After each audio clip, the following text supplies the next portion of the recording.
Hola, ¿qué tal a toda la gente que escucha y ahora ve el lado B? Estamos con Luis Panini, a quien saludo con mucho gusto. Le comentaba antes de empezar esta entrevista que Luis fue el primer escritor que yo entrevisté en estas ya algunos años de estar entrevistando a escritores. Entonces, me da mucho gusto volver a platicar contigo por eso y por aquellas charlas que tuvimos hace ya algunos años, Luis. No, el placer es mío, Fede. Siempre es un gusto reencontrarme contigo. Sé que pasaron algunos años en los que no nos vimos, pero hubo un tiempo en el que sí estuvimos mucho en contacto y pues qué placer otra vez hacer este reencuentro. Así es, y bueno, rememorábamos un poco y me parece que vale la pena hablar un poco de aquellos libros en los que platicamos por primera vez y luego por 3 años consecutivos. Recuerdo Esquirlas, ¿no? Este libro publicado en 27 editores. Eh, ¿Cómo lo ves ahora a la distancia, Luis? Pues no me he atrevido a releerlo porque generalmente no, cuando releo mis textos es antes de que se vayan a imprenta, ¿no? Y mientras los corrijo. Y sobre todo, específicamente ese libro es muy doloroso Sí, porque sí, tiene que sí. ver con la pérdida de un ser querido a una edad muy joven. Y lo veo como un objeto al que puedo acercarme en caso de comenzar a temer. Si comienzo a olvidar algo, puedo recurrir a ese libro para recordar. Y creo que esa fue la razón por la que escribí Esquirlas, por el temor que tenía de olvidar ciertos detalles de esa persona que van desvaneciéndose con el tiempo, lo quieras o no. Y, y es este objeto casi místico en mi casa. Claro, y bueno, sí, obviamente también como lector es doloroso y impacta leer Esquirlas. ¿Cómo funciona o sea, un trabajo como este, una catarsis como era Esquirlas? ¿Cómo funcionó en su momento y si de alguna manera eso te ayudó al día de hoy, si te ayudó a superar esta pérdida de la que nos hablas?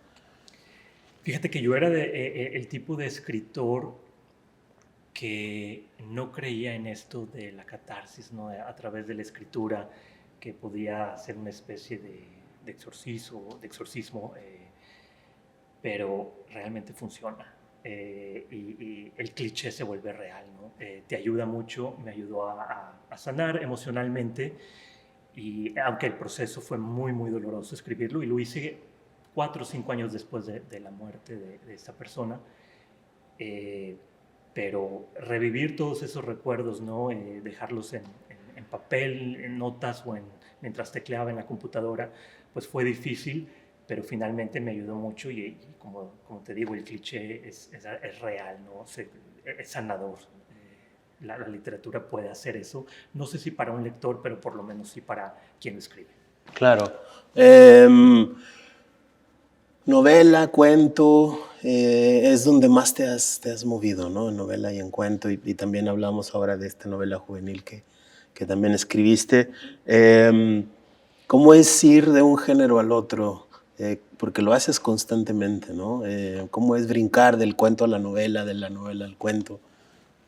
Sí, pues yo creo que en ese sentido soy un poco promiscuo, eh, porque también uno de los libros más recientes es, no tiene en realidad género, es como varia invención, ¿no? Porque son los textos tan disímiles, pero cuando una idea llega, pues tú no puedes, digamos, domar a la idea. La misma idea te dice, quiero ser un cuento, quiero ser una novela, quiero ser un poema, o la misma idea propone originalmente la cantidad de combustible que vas a tener para extenderte. Entonces ahí es cuando tomas la decisión de que esto podría ser una novela, esto podría ser un cuento.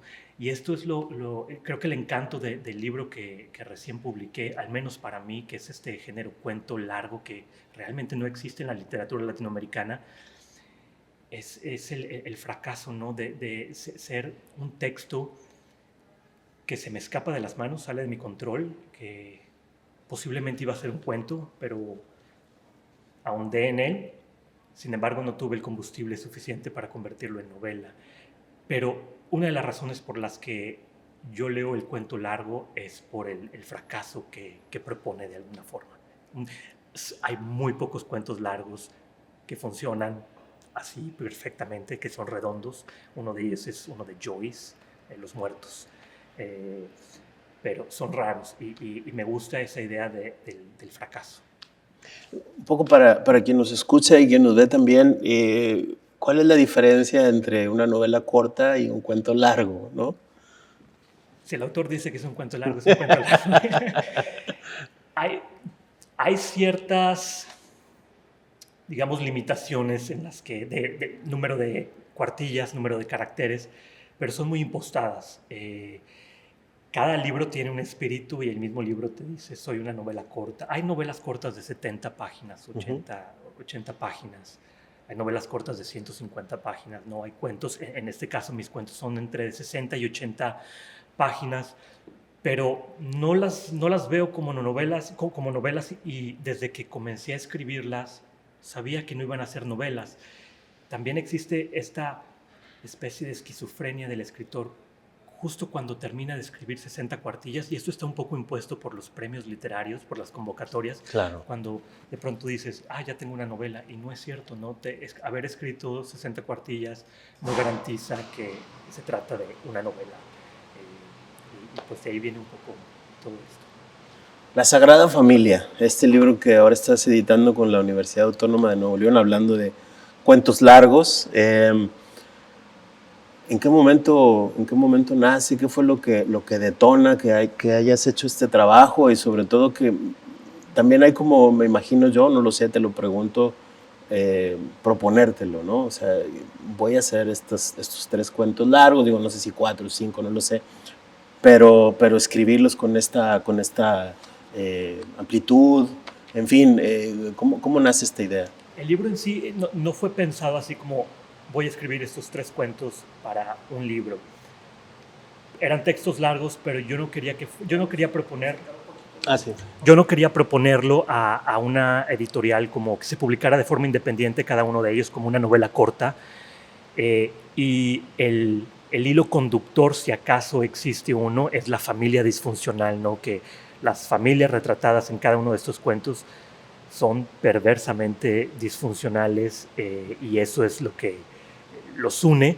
El primero de ellos, La Sagrada Familia, fue escrito durante un apoyo que tuve de parte del gobierno mexicano, el Sistema Nacional de Creadores de Arte. Me concedieron una beca entre el año 2018 y 2020, y La Sagrada Familia, el texto fue escrito en 2018.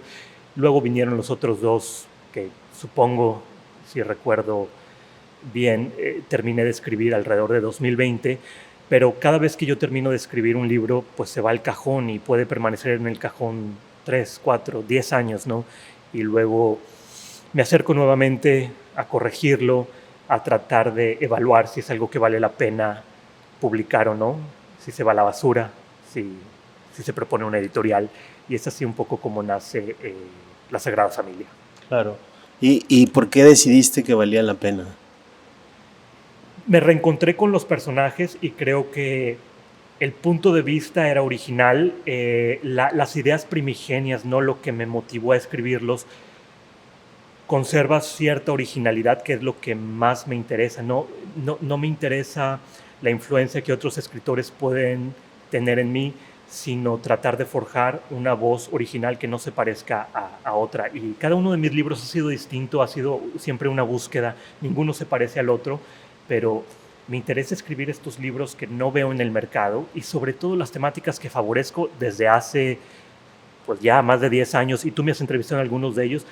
Son temáticas difíciles, ¿no? Que han encontrado a lectores un poco sorprendidos, enfadados algunas veces, pero es importante incomodar al público también. No creo en las coyunturas, no creo en escribir en este momento sobre ciertas temáticas solamente porque el mercado las está favoreciendo, sino yo tengo mis ideas y es lo que quiero seguir escribiendo, no voy a dejar de hacerlo. Y cuando releí estos textos, cuando los saqué del archivo, del cajón, ¿no?, digital, vi en ellos que todavía conservaban esta mirada pues un poco negra, oscura, y por eso decidí proponerlo a la Universidad Autónoma de Nuevo León. Sí, he leído tus libros y reconozco que estas temáticas están presentes, ¿no? Pero ¿por qué te atraen tanto? ¿Por qué te atrae ese lado oscuro del ser humano? Ese lado que no siempre se muestra, ¿no? No sé, digo, siempre me ha traído más el lado oscuro que el lado luminoso de los seres humanos, aunque y durante muchos años he favorecido la sátira, ¿no? Quizá algo que aprendí de los comediógrafos griegos, sobre todo de Aristófanes, es que la sátira es la mejor herramienta para la denuncia social. Entonces, quizá mis personajes son misóginos, o pueden ser homofóbicos, o pueden ser racistas, pero tienen una función, ¿no? No los evito porque son parte de nuestra sociedad y a través de ellos es mi manera de, como de alguna forma, denunciar con ciertas conductas que a mí me parecen tóxicas, pero sin estar condenándolo moralmente, porque pues yo no tengo ningún tipo de autoridad moral para decir lo que está bien o lo que está mal, pero me valgo de la sátira para burlarme un poco de ciertos aspectos de la sociedad. Claro. Digo, recordando también un poco, y ahora que lo dices, es por eso también que escribiste El Uranista. Sí, fíjate, El Uranista es básicamente una novela, es un fin de semana en la vida de un pederasta, de un pedófilo que quiere armar un rompecabezas. Cuando yo concibí esa novela quería que fuera una novela de paja, de donde lo menos importante fuera lo protagónico en la novela y el contraste radica en el hecho de que, bueno, estás presentando a un personaje moralmente perturbador, ¿no? Y sin embargo, enfocarme en su día a día, en la cotidianidad, en la manera como tiende su cama, en la manera como una araña teje una tela en las patas de una silla y evitar eso adrede, ¿no? Creo que hay dos líneas de diálogo en la novela, son las únicas dos líneas que aparecen en el centro de la novela y solamente es cuando el viejo le pregunta a un chico cuántos años tienes y el chico dice 14. Y para mí esa es la parte más espeluznante de la novela y es el único diálogo que existe. Pero sí hubo lectores que me escribieron y que estaban poco satisfechos porque no ahondé en la sexualidad de los personajes. Pero pues también es un tema muy delicado, ¿no? Y sí lo traté, pero de una forma distinta. Eh, Hay maneras de esconder lo obvio que luego poseen esta textura literaria, ¿no? Y ahí es lo que me interesa experimentar en mis textos, ¿no? Tratar de encontrar nuevas formas de decir algo que quizá ya fue dicho muchas veces. Sí, son los estilos, ¿no? Porque, por ejemplo, me recuerda mucho, digo, son libros distintos, pero el monstruo Pentapo de Liliana Bloom, ¿no? Claro. Y El Uranista, digo, ahí hay una línea que los une, pero los estilos son muy distintos y la historia, obviamente, ¿no? Pero, digo, hablando un poco de esto, que son libros más o menos que salieron por ahí juntos, ¿no? Muy cercanos. Sí, creo que el monstruo pentápodo de Liliana apareció un par de años después Ujú. de El Uranista y es un libro completamente Sí, distinto, sí, no, sí, no sí. tiene nada que ver uno con el otro y Liliana es una escritora sorprendente, ¿no? A mí me fascina su literatura eh, y Liliana también favorece temas muy, Sí. muy oscuros, algo que agradezco mucho en su oficio. Y esto, de pronto tu comentario me remitió un poco, hay un libro de André Gide, el escritor francés, titulado Corydon. Fue un libro que publicó veintitantos años de que a Gide le concedieran el Premio Nobel de Literatura. Sus amigos cuando lo publicó le dijeron, si publicas esto es el fin de tu carrera, porque era una especie de apología a la pederastia, la estaba defendiendo Gide de una manera pues un poco siniestra, quizá no tanto como Wilde, Oscar Wilde, Ujú. pero sí, es un libro muy incómodo, pero esa incomodidad es lo que a veces a mí me atrae, ¿no? Y me hace gozar la lectura. Alguien que me está desafiando a ponerme en los pies de alguien más y ver el mundo de esa forma. Claro. Ahora, esta incomodidad pues tiene que ser parte de la literatura. Bueno, obviamente hay estilos y hay proyectos y no sé, pero siento que la literatura debe incomodar, ¿no? Debe, 100%, y cada vez es algo más raro, porque ciertas tendencias ahora sobre todo, digamos, la cultura que la llaman la cultura de la cancelación, Ujú.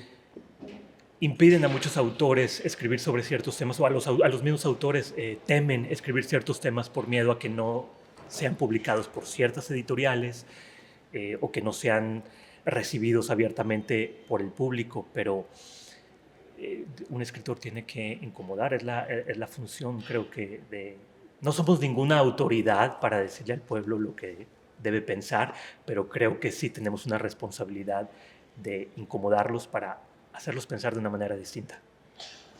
Me sorprende un poco lo que me dices, que hay gente que te reclama por tus libros o te escribe. ¿Cómo es esto? Sí, eso sobre todo por mensaje directo, ¿no? Hubo que en El Uranista, y esto es un poco tétrico, el hecho de quejarte porque no hay ahí una escena de abuso sexual con alguien menor de edad, ¿no? Es muy extraño que alguien esté esperando de eso. Perturbador, ¿no? Libro, Sumamente. Bueno, y está bien, si eso es lo que te gusta leer, está bien, pero que se lo digas al escritor es un poco extraño y cómo lo respondes. Y justo hace unos días estaba platicando sobre este tema. Hubo alguien que me escribió sobre El Uranista para agradecerme porque me dijo, por fin me siento representado. Y bueno, me quedé así un poco sorprendido. Wow. Y lo busqué en línea y se trataba de un seminarista que ahora es sacerdote. Y fue justo esta persona la que me hizo ese comentario y me sorprendió muchísimo y lo sigo recordando ese momento cuando leí el...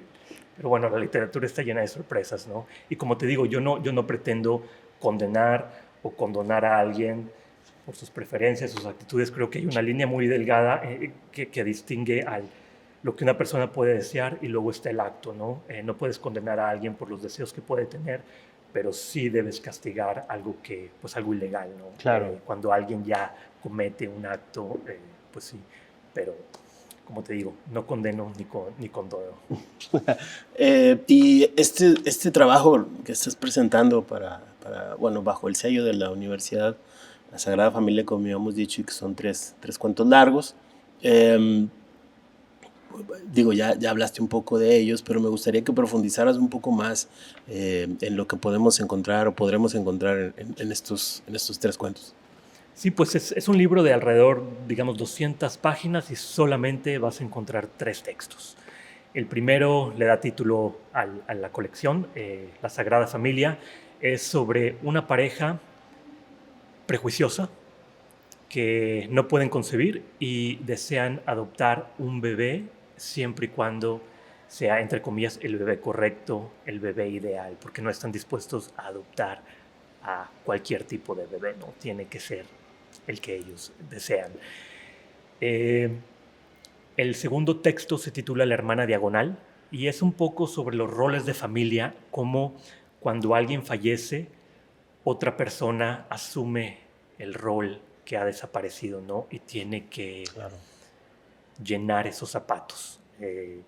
Y lo disfuncional o lo oscuro, lo tétrico en ese texto es que un hombre su hermana muere y de pronto él tiene que convertirse en su hermana, asumir ese papel, hacerse cargo del viudo, de los hijos, pero en todos los sentidos, incluso el íntimo, y es un poco ridículo, ¿no? Claro. Pero también me gusta llevar los textos a estos extremos donde no llega la fantasía, pero sí es un absurdo que gozo mucho. El tercer texto se titula El hombre desnudo y es básicamente un día una familia descubre al pie de la puerta de su casa a un hombre desnudo en posición fetal. Imagínate a Arnold Schwarzenegger en Terminator llegando de pronto no desnudo en esa burbuja cuando viaja en el tiempo. Y cómo les cambia la vida y cómo esta familia comienza a explotar a el hombre desnudo en todos los sentidos, ¿no? Explotarlo para que haga las tareas del hogar, explotarlo en la intimidad, y luego se dan cuenta de que varios hombres desnudos aparecieron en diversos puntos de la ciudad y todas las familias de bien los están utilizando de esa manera. Se convierte en una nueva especie de esclavitud o de servidumbre, y me gustaba explorar un poco ese tema. Y es el único texto, casi siempre tomo notas antes de escribir algo. El hombre desnudo solamente tenía una imagen, la de un hombre pues ya adulto, en posición fetal, que llega inconsciente a la puerta de una casa y ¿qué sucede, no? ¿Qué pasa? Y a partir de esa imagen fue como comencé a escribir el texto y fue el único combustible que tuve durante la escritura del cuento. Ok. Cuando dices que tomas notas, platícanos un poco de tu proceso de trabajo creativo en ese sentido. Como te decía antes, cada libro es distinto. Tengo, por ejemplo, ahorita llevo, ¿qué será? Desde 2008, entonces en 2 años van a ser 20 años investigando para un libro que todavía no me animo a escribir porque no creo estar preparado para escribirlo. A pesar de que la bibliografía creció y he ido investigando y leyendo, pero no creo que es el momento. Llega el momento y creo que todo escritor lo sabe cuando el tema que has estado investigando, si acaso es un tema que has estado investigando, te dice ya puedes, o ya encontraste la forma, ya llegó esa primera línea, ya resolviste cómo desarrollar la idea. Otros libros, la manera como voy escribiéndolos, tienen que ver algunas veces con investigación, pero para otros, uno que me sorprendió mucho, que acabo de terminar de escribir en febrero, yo no tenía idea de que lo iba a escribir el año pasado. Es un libro que se me atravesó, básicamente. Y fueron textos donde ahora sí trato de un poco de explorar un poco un lado más luminoso, pero también con cierto morbo, sin dejar lo oscuro atrás. Pero tiene mucho que ver con el afecto que puedes tener hacia otra persona y explorarlo de muchas maneras distintas. Y para esos cuentos simplemente fueron saliendo de mí como, pues no entiendo todavía cómo escribí ese libro, cómo lo terminé, cómo lo empecé. Fue una sorpresa, pero como te mencioné, cada libro es distinto. No hay un proceso rígido, no creo en las fórmulas, porque cuando empiezas a aplicar fórmulas terminas escribiendo el mismo libro. Y claro, a mí me interesa escribir libros distintos y me interesa sobre todo escribir los libros que no sé si puedo escribir, porque cuando resuelves un libro completamente en tu cabeza, antes de animarte a escribirlo, por lo menos en mi caso, pierdo el interés. ¿Para qué lo escribo si ya sé cómo hacerlo? Parte del gozo de la escritura radica en el hecho de estar descubriendo cómo escribirlo mientras lo escribes. La escritura activa, orgánica, ¿no? Tú te conviertes en el primer lector y leerte a ti mismo es un gozo mientras lo estás creando, no tanto cuando tienes que releerte, pero pues así es el proceso de varios libros. Es decir, que no sabes qué va a pasar con tus personajes cuando empiezas una historia. Muchas veces no, tengo una idea, pero no sé exactamente qué quiero escribir porque eso creo que afecta un poco la narrativa del libro. Ahora, hay excepciones. Hace rato mencionaste sobre una trilogía juvenil que escribí, y como esos libros son 3 volúmenes, hay vasos comunicantes entre ellos muy importantes. Cuando escribí el capítulo 27 del primer libro, pues tenía que saber qué iba a pasar en el capítulo 48 del tercero, ¿no? Porque son cosas que estaban vinculadas, son temas, incluso con el segundo libro. Entonces, ahí sí hubo una labor de cartografiar la idea completa, de años de cartografía para solucionar el libro, y sobre todo porque eran un libro sobre la posibilidad, no tanto de viajar en el tiempo, sino cómo manipular el tiempo. Entonces comienzas a meterte en asuntos donde puedes cometer muchos errores, ¿no? Porque simplemente el hecho de viajar en el tiempo es básicamente, teóricamente imposible, aunque es posible hacerlo de forma microscópica. Ya hay artículos, ya se comprobó científicamente, pero digo, siempre hay una manera distinta para un libro distinto de escribirlo. Claro. Antes de que se nos acabe el tiempo, porque Luis va a presentar en un ratito más, háblanos un poco. Creo que estas preguntas no te las he hecho a ti, han ido cambiando con el tiempo. Y en aquellos años hace algunos años que platicamos, no las hacía todavía. Entonces ahora sí que te las voy a aplicar, ¿no? Dime, por ejemplo, si tú recuerdas cuáles fueron las primeras canciones que escuchaste, los primeros contactos que tuviste con la música y a través de quién fue. El primer concierto al que fui, que recuerdo, creo que tuvo lugar en lo que ahora se conoce como Parque Fundidora, pero en ese entonces no era oficialmente Parque Fundidora. Era el Fue Parque un... Coca-Cola, Auditorio Coca-Cola, ¿no? Ese Ah, del sí. talud así, ¿no? Exacto, y fue la gira Songs of Faith and Devotion de Depeche Mode. Ok. Ese fue el primer concierto al que asistí y luego he ido, de muy joven también asistí a 2 o 3 conciertos de Marilyn Manson, que admiro mucho. Y, ¿qué más? Bueno, cuando hablas de ¿qué escuchaba de joven? The Cure, Depeche Mode, eran como las bandas que trataba de... Pero de niño, por ejemplo, así cuando eras muy niño, que escuchabas, no sé, la música de tus abuelos, de tus padres, o sea, ¿cuáles eran esas canciones? ¿Las recuerdas? Pues mira, en casa siempre sonaba música de Rocío Dúrcal y de Juan Gabriel por mi mamá, que la escuchaba todo el tiempo. Entonces, probablemente ese fue de mis primeros acercamientos, ¿no? Juan Gabriel y Rocío Dúrcal y todas esas canciones románticas de gente jurándose amor. Eh, pero fuera de eso, así como mi interés musical, pues ya no fue tanto de niño, sino un poco más ya en la Ya juventud. lo que platicas ahora, ¿no? Sí, sí, sí. Bueno, ya ves que entras a la secundaria y comienzas a volverte un poco rebelde y es cuando empiezas a encontrar tus gustos musicales.